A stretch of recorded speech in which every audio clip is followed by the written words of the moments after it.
Ladies and gentlemen, main card predictions, UFC Fight Night, Erin Blanchfield versus Maycee Barber. Now, straight off the bat, not the biggest names on this card, but we could potentially have an insane card.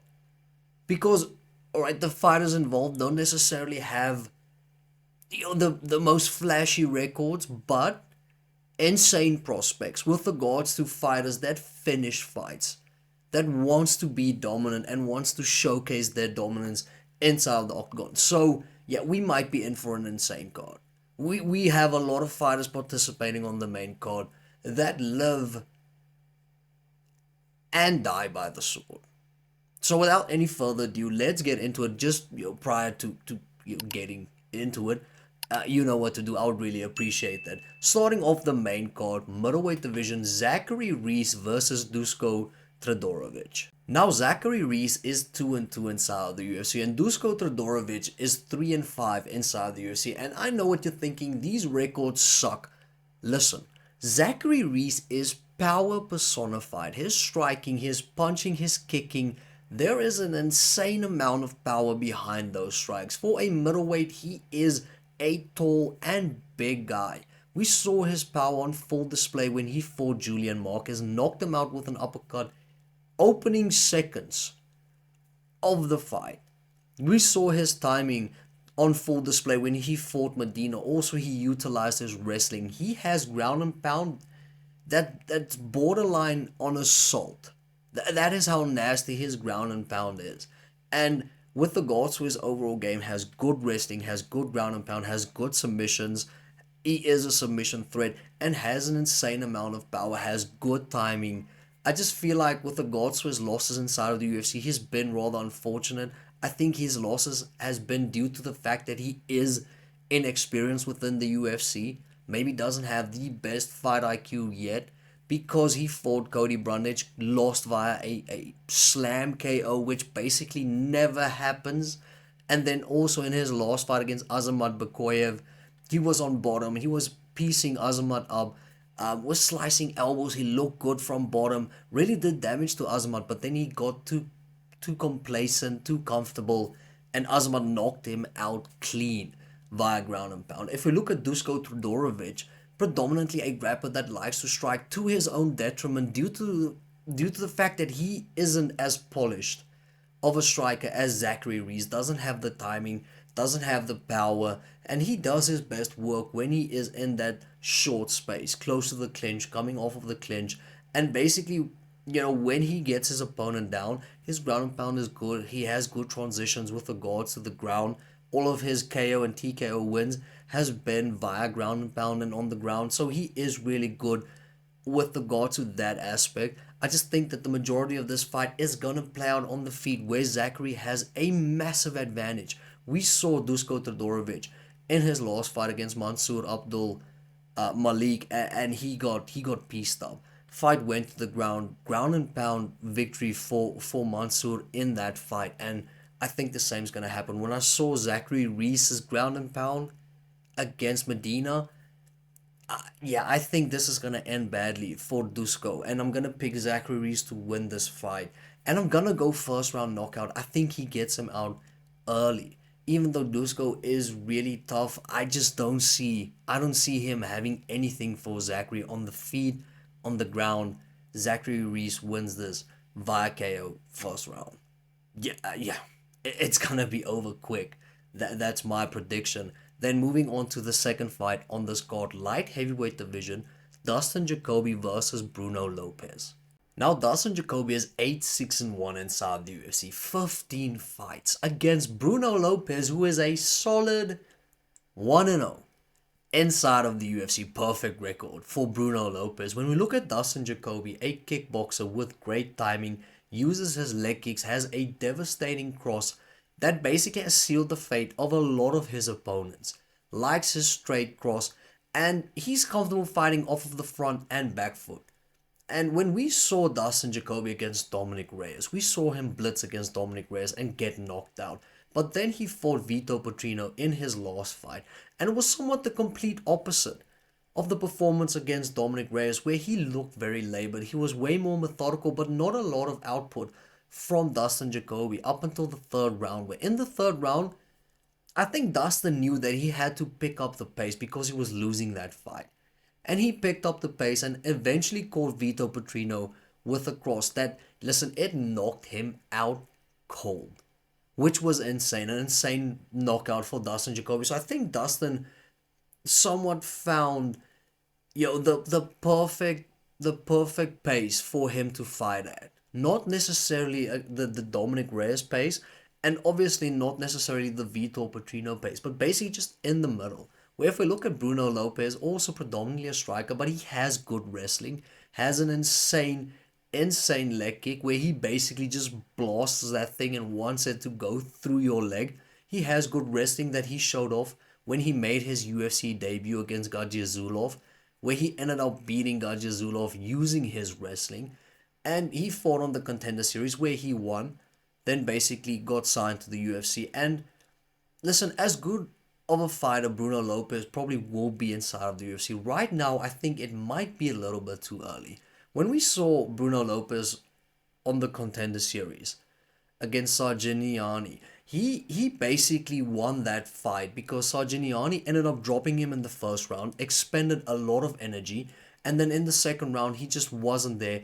He caught Sarginiani with a very labored, straight to the body, and Sarginiani basically just dropped. Fight was over. Then he moved obviously onto the UFC, made his debut against Gajiazulov, and he had he had success against Gajiazulov because he was constantly moving forward, having Gajiazulov fight off the back foot. And obviously Gajiazulov isn't as comfortable as Dustin Jacoby would be fighting off of the back foot. I think Dustin Jacoby on the back foot is still extremely dangerous. He will have better wrestling defense than Gajiazulov had. And yeah, I just think Dustin Jacoby is still very good. I don't think Bruno Lopez is there yet. Jacoby will have the reach advantage as well. He's the taller fighter as well. He's gonna stay at range, dictate range. I just think Dustin Jacoby is gonna win this, and I'm gonna say knockout. I'm gonna say knockout. Dustin Jacoby has knocked out an ungodly amount of people inside of the UFC. I think maybe his streak continues right now, where he goes two in a row, two knockouts in a row against Bruno Lopez. I'm gonna say third round. I feel the same might happen with the Dustin Jacoby Vitor Petrino fight, but I'm gonna say Dustin Jacoby wins via knockout. Then moving on to the third fight on this card, welterweight division, Billy Ray Cyrus Goff versus Ramiz Brahimaj.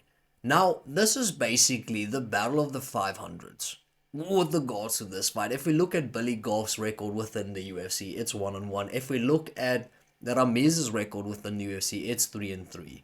And Billy Ray Goff is basically the welterweight version of Julian Erosa, because they fight basically similar to one another. They have good striking, have good wrestling, they have the ability to mix it up. They do their best work on the inside. On the outside, they get absolutely pieced up. Their best form of defense is basically zero defense at all because they're so tough. Billy Goff has an insane, leg kick which he uses. However, he doesn't set it up, so he gets countered whenever he throws a leg kick, which he is fine with, by the way, because once again, zero defense. He has his hands low. He does not care when he gets knocked down. We saw him get knocked down on the Contender Series. He basically came back and won the fight. So if you want to beat Billy Goff, you have to send him to his ancestor, and then hopefully, you win the fight. We saw him in his performance against Kanoshita, where he dropped him with a body shot. An impressive performance from Billy Goff. Basically just constant pressure, a volume guy, and he has what it takes to knock you out. We saw him in his fight against Trey Waters as well, an insane fight. It got a performance bonus because he basically weathers the storm, walks forward, doesn't care for whatever you throw, and wants to see whether you are as tough as he is. And he's pretty tough. Versus Ramiz, and with regards to Ramiz Brahimaj's skill set, he has good striking, has good wrestling as well, has good jiu-jitsu. Overall, he is really good. With regards to his striking, has a solid jab, basically does everything off of his jab. He enters with his jab, his combos start with a jab. He switches stance very comfortably. We saw it in his knockout over Mickey Gall, where he closed the distance in the pocket. He does his best work, close the distance. As soon as he basically ended with his jab, switched stance in the pocket and basically knocked Mickey Gall out with a check right hook. As he transitioned from orthodox to southpaw, check right hook, knocked Mickey Gall out. I was impressed by Ramirez because in the build up to the fight against Mickey Gall, Ramirez actually trained with Bilal Muhammad, and it just looked like a completely different person. He looked way more comfortable. He looked loose. Yeah, he was really good, and I think this is the problem. His game plan has to be striking with Billy Ray Cyrus Goff because Billy just doesn't have a good defense in the pocket where Billy also wants to be. He doesn't protect himself very good, and Ramiz has insane power. Ramiz could definitely knock out Billy Goff. And I think for Billy Goff, it will have to be, mixing in takedowns because Ramiz has the fights he ended up losing was fights where he got taken down 5 times. He got taken down by Garimbo. I can't remember the other fight he got taken down, but he got taken down 5 times in that fight as well. So yeah, I think Billy will have to take Ramiz down. I think Ramiz wants this fight to stand to play out standing up, and I don't think Billy's gonna try and take him down. I think Billy just wants to put on a spectacle. And yeah, I'm gonna pick Ramiz. I'm gonna say third. Well, let's go second round knockout. I think Ramiz ends up knocking out Mickey. Mickey Gall. That's done. Ends up knocking out Billy Ray Goff in the second round. I think he enters the pocket. I think Billy once again fails to defend himself properly, fails to get his hands up, and yeah, I think Ramirez knocks him out. The same way he knocked down Mickey Gall. He has a lot of power. He's a very robust type of figure. So yeah, Ramirez via knockout. Second round knockout.